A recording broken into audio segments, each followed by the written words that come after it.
도널드 트럼프 미국 대통령이 지난 8월 말부터 10월 초까지 최소 1,200억 원대 채권을 사들인 것으로 나타났습니다. 로이터 통신, 마켓워치 등은 미국 정부윤리청이 지난 15일 공개한 정보를 인용해 이같이 보도했습니다. 공개된 자료에 따르면 지난 8월 28일부터 10월 2일까지 트럼프 대통령의 거래 횟수는 175억 원이 넘었으며 액수는 최소 8,200만 달러에서 최대 3억 3,700만 달러 이상이었습니다. 미국은 연방 선출직 공무원의 주식, 채권, 선물 투자 현황 등을 공개할 때 개별 거래의 정확한 금액 대신 대략적인 범위만 표시합니다. 보도에 따르면 트럼프 대통령이 사들인 채권 중 다수는 주정부 등 지방정부나 정부기관 등이 발행한 것이지만 기업 채권도 있었습니다. 트럼프 대통령은 인텔, 퀄컴, 브로드컴, 메타 플랫폼, 넷플릭스, 컴캐스트, 보잉, 유나이티드 헬스그룹, JP 모건 체이스, 골드만삭스, 모건 스탠리 등 다양한 분야의 기업 채권을 매입한 것으로 파악됐습니다. 로이터는 트럼프 대통령의 신규 채권 투자가 금융규제 완화 등 정부 정책 변화로 이미 혜택을 받았거나 혜택을 보고 있는 분야를 포함해 여러 산업에 걸쳐 있다고 보도했습니다. 인텔 채권의 경우 100만 달러에서 500만 달러 규모이며 인텔이 미국 정부의 10%의 지분을 넘기기로 합의한 지 약 일주일 뒤인 8월 29일 매입이 이루어졌다고 미 경제 매체 마켓워치는 전했습니다.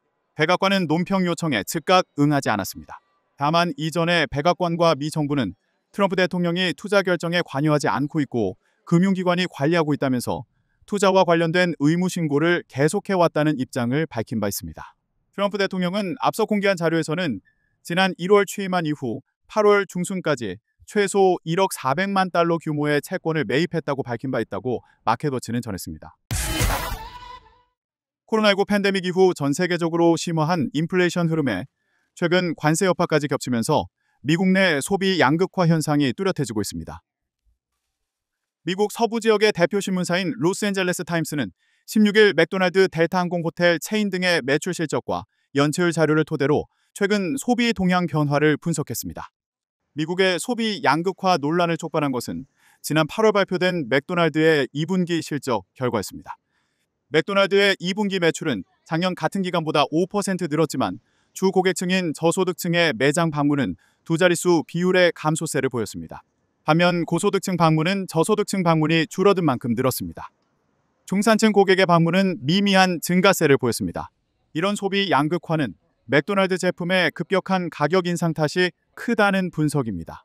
맥도날드 메뉴의 평균 가격은 2019년에서 2024년간 40% 올랐습니다. 메뉴별로 보면 빅맥 평균가는 이 기간 4.39달러에서 5.29달러로 올랐습니다. 10조각 맥너겟 세트 가격도 7.19달러에서 9.19달러로 뛰었습니다. 코로나19 팬데믹 당시 전 세계적으로 풀린 유동성이 물가를 밀어올리는 상황에서 도널드 트럼프 미국 대통령의 무분별한 관세 정책은 상품 가격에 추가 악재가 됐습니다. 코로나19 이후 급격하게 오른 미국 기준금리도 저소득층의 구매력을 위축시킨 원인 중 하나입니다. 고물가 고금리 탓에 쪼그라든 저소득층의 구매력은 상대적으로 견조한 고소득층의 소득과 대비를 이루면서 소비 양극화를 촉발했다는 분석입니다. 이번 주 열리는 주요 20개국 G20 정상회의에 미국과 중국, 러시아는 물론 아르헨티나까지 4개국 정상이 불참하는 초유의 사태가 발생했습니다. 포문은 트럼프 대통령이 열었는데 개최국인 남아프리카 공화국이 백인을 차별했다고 주장하며 이를 불참의 명분으로 내세웠습니다.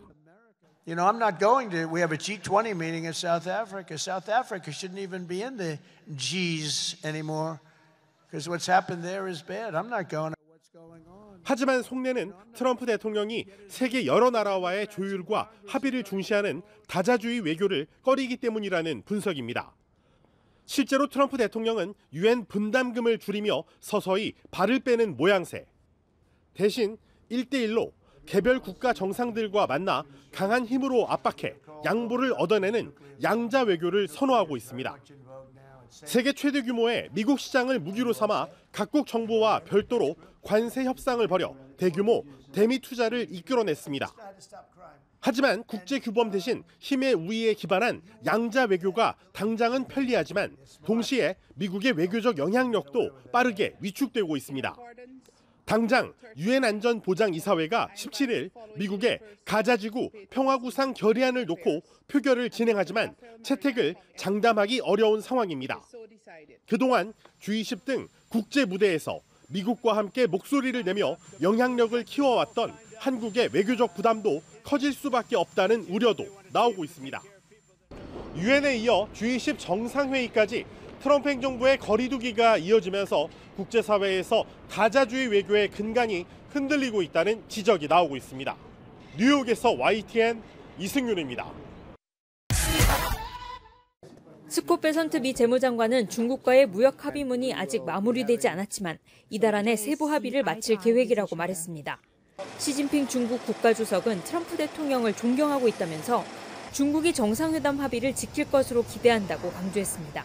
We hope to have done by Thanksgiving. The meeting was conducted very high level, and I am confident that they will honor their agreement.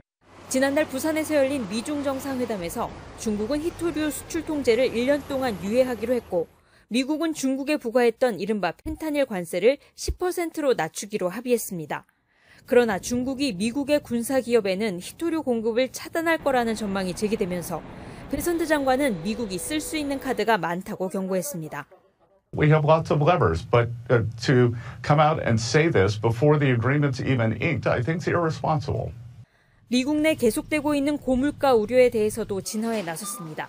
지난 4일 뉴욕시장 등 지방선거에서 물가 불안으로 공화당이 패배했다는 분석이 이어지는 가운데 베선트 장관은 내년에는 물가가 안정될 거라고 주장했습니다.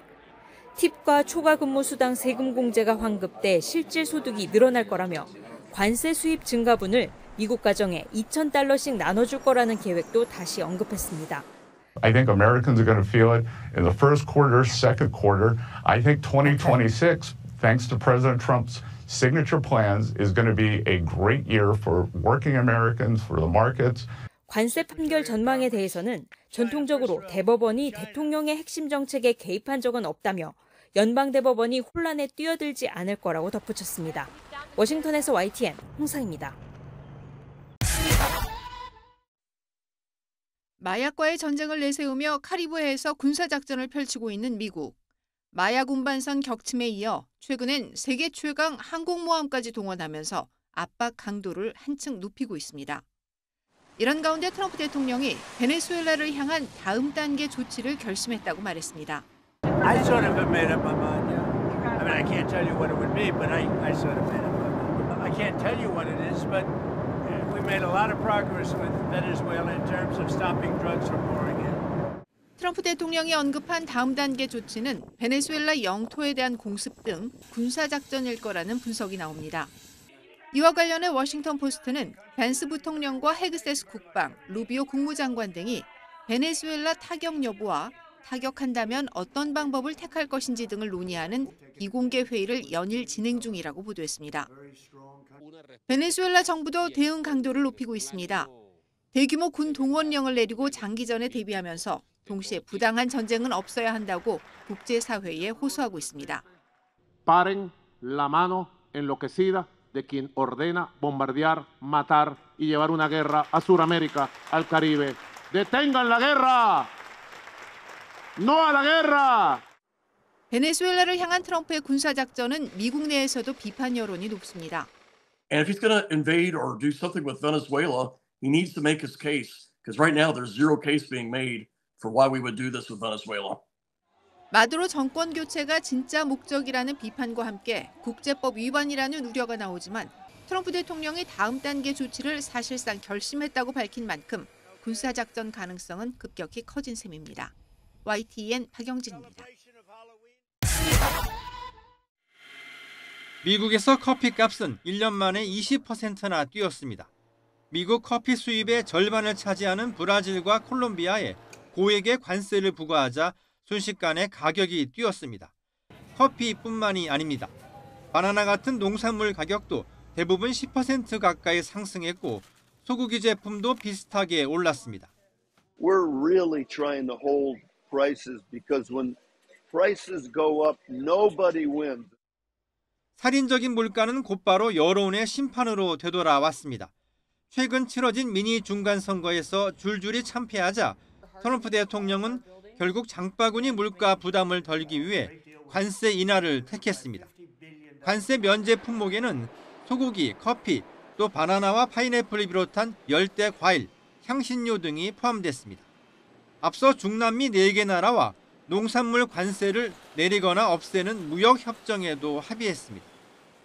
Mr. President, you said that the tariffs do not increase prices for consumers, but now you're lowering tariffs. I didn't say they don't. I say they may in some cases, but to a large extent they've been borne by the country. As an example, we have virtually no inflation, and yet we've taken in hundreds of billions of dollars.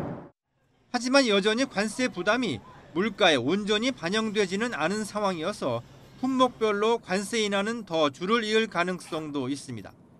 그동안 전문가들이 관세를 부과하면 물가가 뛸 것이라고 지적했지만 트럼프 행정부는 그럴 일 없을 것이라며 큰 소리를 쳐왔습니다. YTN 김선중입니다.